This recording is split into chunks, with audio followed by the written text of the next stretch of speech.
নজর রাখবো এবার অনুব্রতর বিরুদ্ধে থানায় নালিশ। শান্তিনিকেতন থানায় তৃণমূল নেতার বিরুদ্ধে নালিশ। শুধু অনুব্রত নয়, আরো 13 জনের বিরুদ্ধে অভিযোগ। ঠিক কি অভিযোগ জানার চেষ্টা করি। ইন্দ্রজিৎ রুজ রয়েছে আমার সঙ্গে। ইন্দ্রজিৎ, কি অভিযোগ, কেন এ নালিশ? দেখো, একদমই যেটা বলে রাখবো, শান্তিনিকেতন থানায় যে লিখিত অভিযোগ দায়ের করেছেন একজন ইটভাটা মালিক, তার যেটা দাবি 2021 সালে ভোট পরবর্তী যে হিংসা, সেই হিংসার সময় অনুব্রত মণ্ডলের নির্দেশে এবং কঙ্কালীতলা যে গ্রাম পঞ্চায়েত রয়েছে তার উপপ্রধান মামুন শেখের নির্দেশে তার ইটভাটায় লুটতরাজ চালানো হয়েছিল। আনুমানিক 30 লক্ষ টাকার ইট লুট করা হয়েছিল, 100 গাড়ি ইট লুট করা হয়েছিল, পাশাপাশি তার যে ইটভাটা সম্পূর্ণভাবে ভাঙচুর করা হয়েছিল।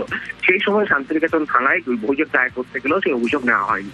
এখন তিনি অভিযোগ দায়ের করেছেন, অনুব্রত মণ্ডল উপপ্রধান সহ 13 জনের বিরুদ্ধে অভিযোগ দায়ের করেছেন এবং তিনি চাইছেন যে যথাযথ শাস্তি হোক, কারণ সেই সময় ওই তার কাছ থেকে ভোটের আগে প্রচুর টাকা চাওয়া হয়েছিল, সেই টাকা না দেওয়াতেই আক্রোশ মেটাতেই অনুব্রত মণ্ডলের নির্দেশে 13 জনের বিরুদ্ধে অভিযোগ। বেশ,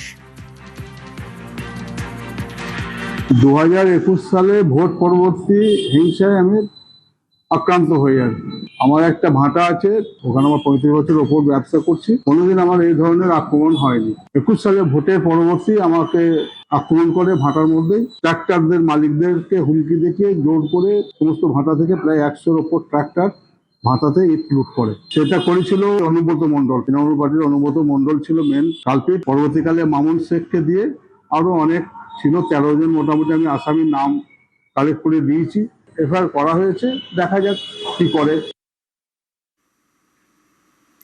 এর আগে আমরা বলেছিলাম অনুব্রতকে নোটিশ দেয় পুলিশ। এই অনিচ্ছাকৃত ভুলের জন্য আমরা ক্ষমা প্রার্থী।